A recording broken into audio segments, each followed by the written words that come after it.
Contemporary Issues 1. Agriculture often forms the largest sector of the economy, yet paradoxically, it contributes relatively little to national economic growth. Although generalization is difficult, this situation often arises as a result of a combination of environmental conditions, development planning, and world market conditions such as recession and tariff barriers, which adversely affect the export of primary products. The widespread problem of fragmentation of land holdings, which imposes significant costs on farmers, entrenched position of landed interests, and the backwardness of rural peasantry in many states are a major obstacle for land reform. There are many other more specific issues which could be discussed. Environmental maintenance and the threat of degradation from forces such as deforestation and soil erosion as per World Resources Institute 1986, International Trade Relations and Financial Flows UN 1985, Population Trends and Health Issues World Resource Institute 1986, Migration both international to the Middle East and the developed countries and intranational, The Nature and Causes of Social Change Bharathan 1984, Political Instability, in particular the rise of regionalism and in places separatist conflicts, Farmer 1983, Rapid Urbanization and the Accompanying Growth of Urban Problems, Bose 1978, and energy supplies, both commercial fuels such as oil, coal and nuclear power and non-commercial fuels such as wood and agricultural residues, Sosen et al. 1984. All of these issues and more are of importance in contemporary South Asia. In this lesson, let us explore some of the specific issues in agricultural geography from the following headings: land use issue, environmental issue, irrigation and water management, international trade relationships.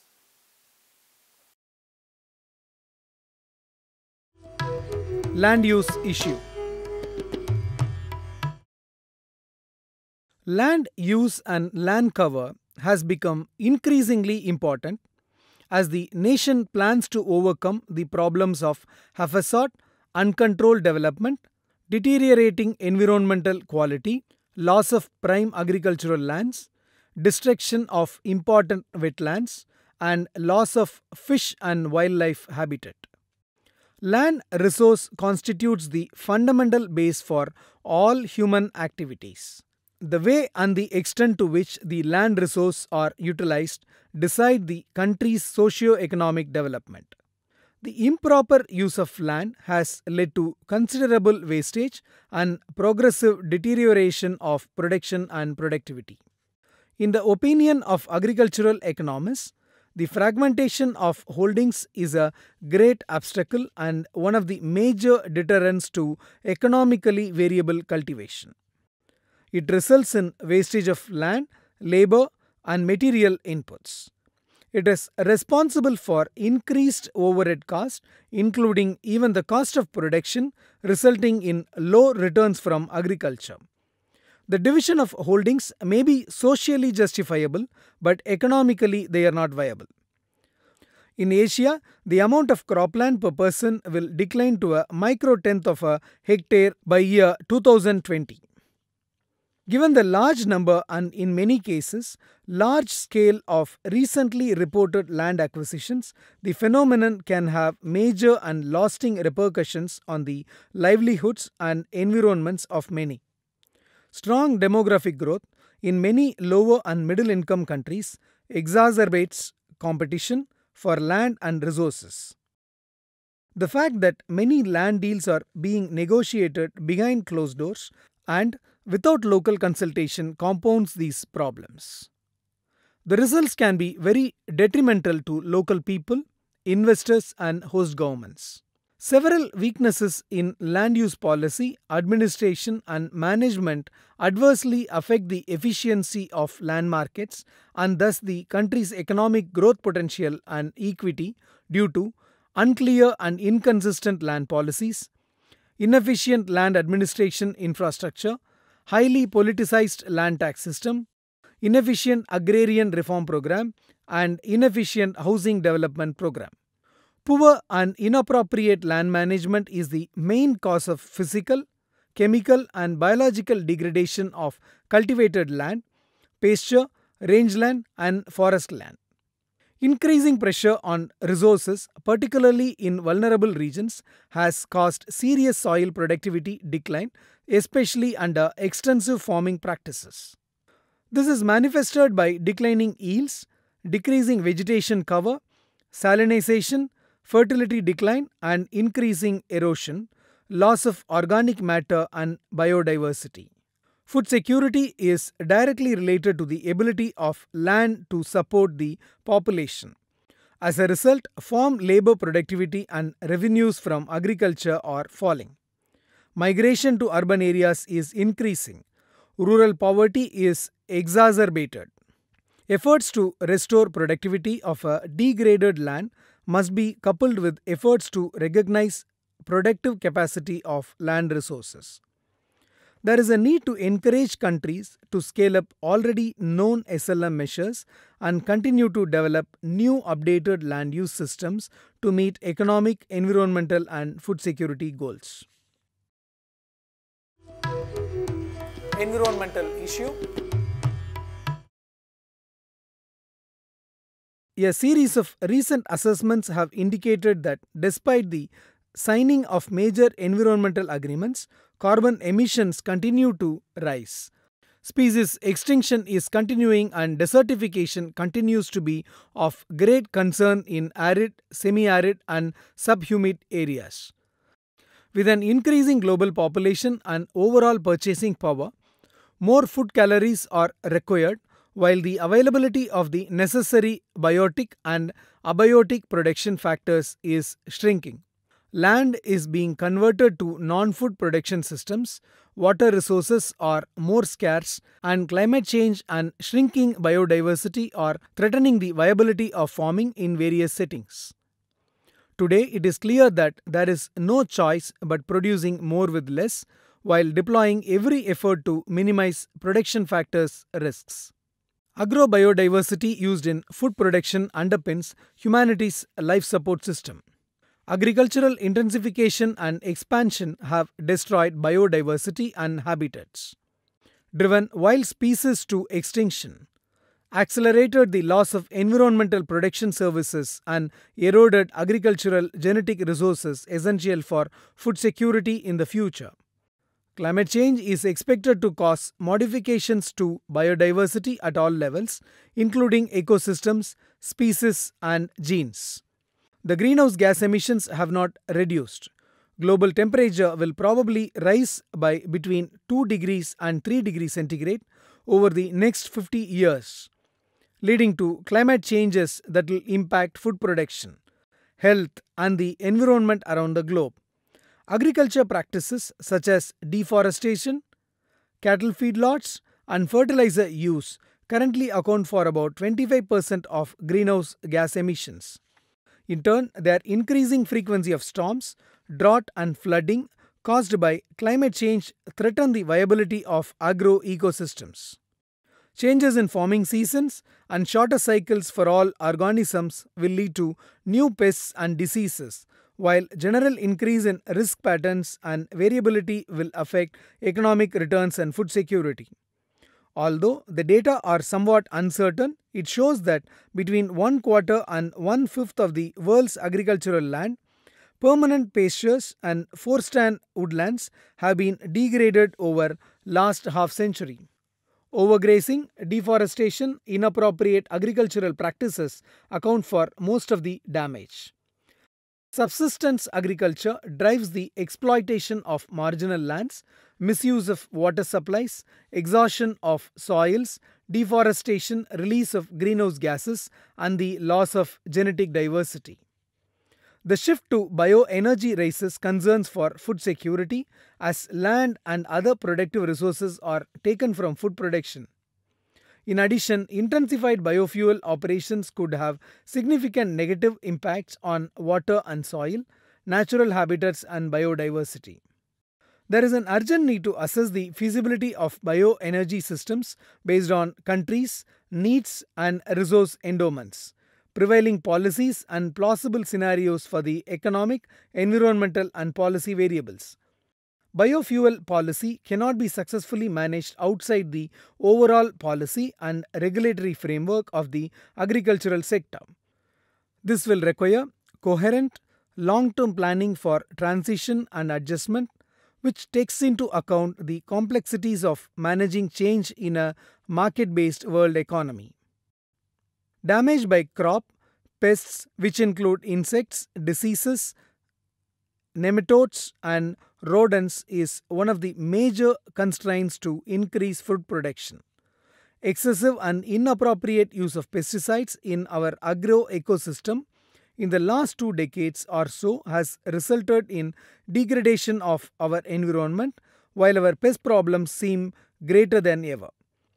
The extent of pesticide residues in the Indian environment is also a matter of great concern. Surveys in the country have indicated that food commodities are highly contaminated with persistent pesticide residues.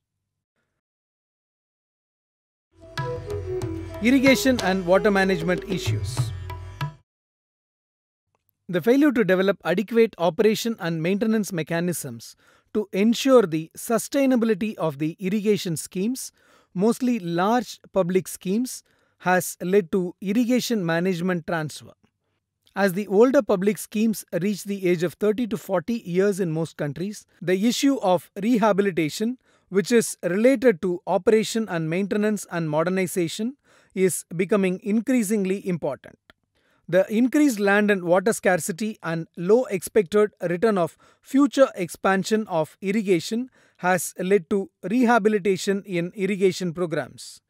The most pressing problems include low efficiency in water distribution and use, unreliable water delivery, widespread vandalism of structures, poor maintenance, waterlogging and salinity, and insufficient cost recovery. Many pressing irrigation issues reflect the various economic, social, and political influences affecting society in this period of changing economic conditions and environmental concerns. At times, irrigation-related problems are the result of a distorted macroeconomy, which, despite providing operating subsidies, renders farming unprofitable and results in repeated underinvestments on farms over long periods. In other cases, the overall performance of many irrigation projects is disappointing. Evaluations document a wide range of problems, including cost and time overruns, poor management, the non-realization of full planned benefits, adverse environmental and health impacts, and the exacerbation of inequities in the existing social and economic distribution of assets among farmers. Modernization of existing irrigation projects is becoming increasingly expensive. Many old projects designed for monocropping have produced gradually declining yields. These systems need to be redesigned to permit crop diversity, increase yields, conserve water, and reduce environmental hazards. Modernization involves canal lining, improved hydraulic control structures, better land development, and appropriate irrigation techniques. Escalating demand pressure on water resources during the past decade is only one of the concerns for policymakers. Both watersheds supporting water resources and the land base supporting irrigated agriculture are becoming degraded. Industrial and domestic pollution are affecting irrigated agriculture, while sedimentation washed from denuded hillsides is filling up irrigation reservoirs and small tanks.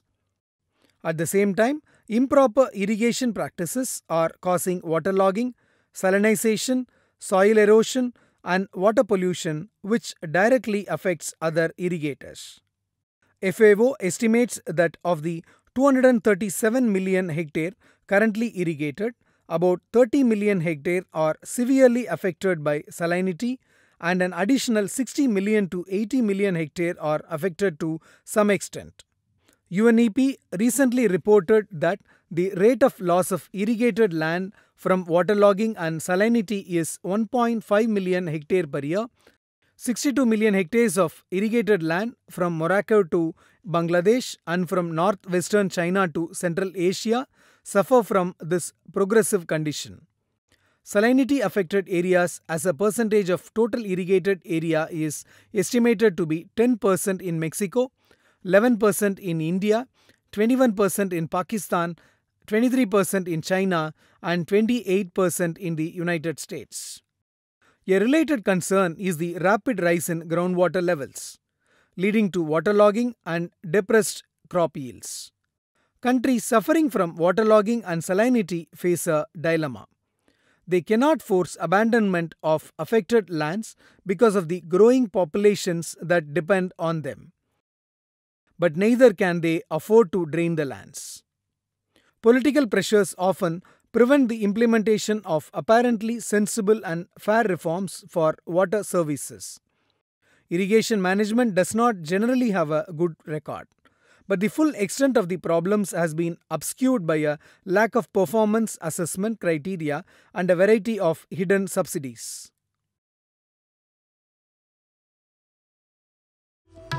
International trade relationships issues.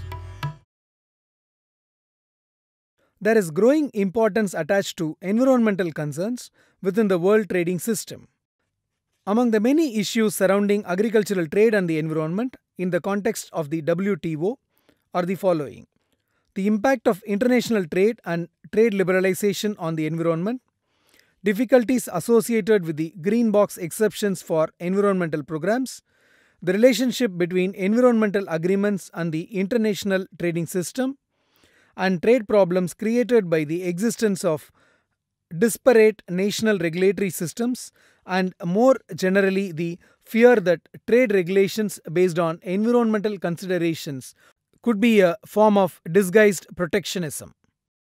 The issue of agricultural sector trade was effectively excluded from the GATT at an early stage in the agreement's life. The general consensus of opinion was that agriculture was a unique sector of the economy and for reasons of national food security could not be treated like other sectors. With the expansion of the manufacturing economy, agriculture was in relative decline. Political and social pressures demanded, however, that the decline be halted or slowed down, and that agriculture be protected from full rigors of the international market. It was not until Uruguay Round that agriculture as a sector was eventually placed firmly on the GATT negotiating table. As a result, agricultural trade was accorded special treatment and was effectively exempted from some important GATT rules. Quantitative import restrictions banned for all other commodities could be used in the case of agricultural commodities, providing that domestic production of the commodity in question was also subject to certain restrictions, or to domestic price stabilization or price support policies. The use of agricultural export subsidies was explicitly permitted, conditional upon the observance of equitable market shares. But equitable was difficult to define and agricultural export subsidies proliferated. Other mechanisms for protecting agriculture, such as variable import levies and domestic subsidies, were not explicitly covered by the GATT and provided additional loopholes for agricultural policy makers wishing to protect the agricultural sector. The limited relevance of the GATT to agriculture led to increasingly high levels of protection and support for agriculture, particularly in industrialized countries, where the market share of many traditional suppliers of import went into sharp decline. Some net exporting countries such as the USA sought to maintain their market share by resorting to export subsidy programs, whilst those exporters that were unable or unwilling to do this saw their market shares decline further. International tension and disputes over agricultural trade arose with increasing frequency, and GATT institutions were often used in an attempt to resolve these disputes. In fact, 60% of all trade disputes submitted to the GATT dispute settlement process between 1980 and 1990 were concerned with agriculture. The protectionist policies of industrialized countries created large distortions in world food markets, depressing the world price of temperate agricultural commodities to uncompetitively low levels and generating global market instability. The effect of protectionism on producers in developing countries, agricultural protectionism also imposed implicit taxes on farmers in those countries where public sector support for farmers had been absent or negative. In developing countries, artificially low world prices created a downward pressure on domestic prices. This was frequently accentuated by domestic agricultural policies which effectively taxed producers. Government interventions in agriculture distorted agricultural production in many countries and generated high levels of inefficiency. High levels of support to farmers in developed countries generated large surpluses, which were sold on the world market through the use of export subsidies, often greatly depressing the world price of many agricultural commodities. The effect was to distort international patterns of production away from those dictated by comparative advantage. Countries with a comparative advantage in the production and export of tradable agricultural commodities were therefore unable to produce and export as much as they would have under a more liberal trading regime, and been deprived of substantial export revenues. At the same time, and with the assistance of substantial levels of government support, many countries with less comparative advantage had been producing at inefficiently high levels. Since domestic prices in many countries, both developing and developed, had not been linked to world prices, the responses to changing international prices in both supply and demand that might have helped to dampen the annual world price fluctuations were absent. The use of biotechnology in food production has emerged as the central issue in a trade conflict that has been brewing between the US and the European Union for years. Not everyone favors the application of this technology to agriculture. Europeans remain highly suspicious of genetically modified foods and products. The clash between the US and the European Union over standards, techniques, safety assessments, consumer rights, and ethics has affected the agriculture industries on both sides of the Atlantic. Food labeling is another aspect of international agricultural trade. Most but not all imported foods are required to be labeled with their country of origin when they are offered for sale in US stores. Some say that the cost of implementing such a law and of regulating all the retailers who provide these items for sale would far outweigh the benefits. These critics contend that US customers are not more likely to buy domestic products, that it is unfair to imply that domestic products are higher quality or safer without scientific proof of such a distinction, and that just as many foodborne illnesses originate in domestically produced foods as in imports. Conclusion. Several weaknesses in land use policy, administration, and management adversely affect the efficiency of land markets and thus the country's economic growth potential and equity. The average size of land holdings is less than 20,000 meter square and subject to fragmentation due to land ceiling acts and family disputes. Such small holdings are often overmanned, resulting in disguised unemployment and low productivity of labor. Though trade reforms in the 1990s helped to improve the incentive framework, over-regulation of the agricultural domestic trade increased costs, price risks, and uncertainty, undermining the sector's competitiveness. The government intervenes in labor, land, and credit markets. Irrigation facilities are inadequate, and there is no effective system management for how much water is stored, how much is used for irrigation, or what value can be added to this water. Overpumping made possibly by subsidized electric power is leading to an alarming drop in aquifer levels. Unique geoclimatic conditions make agriculture vulnerable to hazards and disasters, both natural and human-induced. Common natural hazards are floods, cyclones, landslides, forest fires, avalanches, earthquakes, tsunamis, and pest or disease outbreaks in plants and animals. Man-made disasters include fire, spurious seed fertilizers and pesticides, and price fluctuation. Thank you.